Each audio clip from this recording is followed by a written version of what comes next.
আমি কেন DXN choose করলাম, ডিএক্সএনে কিভাবে আসলাম?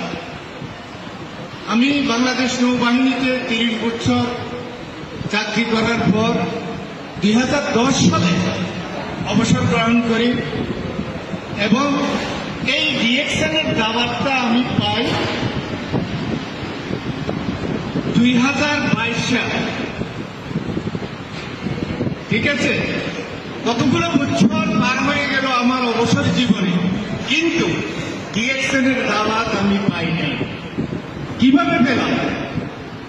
যখন আমার স্ত্রী অসুস্থ হয়েছে, আমি যখন চট্টগ্রাম মেডিকেলে ট্রিটমেন্টের জন্য গিয়েছি, ইসলামিক হাসপাতালে একটা স্টুডেন্ট ডিএক্সএনের একটা বক্স নিয়ে ঘুরতেছে আমার সামনে। 3টা অক্ষরে লেখা আছে ডিএক্সএন। ছেলেটাকে আমি ডাকলাম, আঙ্কেল এই জিনিসটা কি?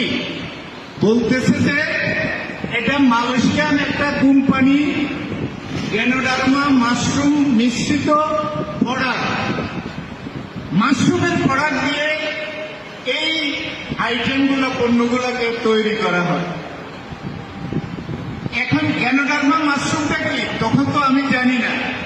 মাশরুম বলছে, মাশরুম আমি চিনি। সম্ভবত আমরা আমাদের গ্রাম অঞ্চলে ব্যাংকের ছাতা বলে আমরা চিনি, যেটা মাশরুম। তার কাছ থেকে গল্পটা শুনে আমি তার অ্যাড্রেসটা নিলাম, বললাম দেন অফিসটা কোন জায়গায় আঙ্কেল একটু বলো আমাকে। বললো দেন আগ্রাবাদ মাজার রোড, নির্মাণ এসএস নির্মাণ টাওয়ার। আমি আমার স্ত্রীকে ডাক্তার দেখালাম, নিউরোলজিস্ট। ডাক্তার দেখানোর পর আমার মেয়েকে দিয়ে বাসায় পাঠাই দিই।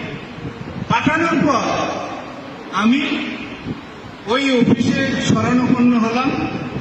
সেখানে স্টক পয়েন্টের ম্যানেজারের কাছ থেকে কিছু তথ্য নিলাম। তথ্য নেওয়ার পর কিছু লিডারের কি করলাম, ইউনিক লিডারগুলা।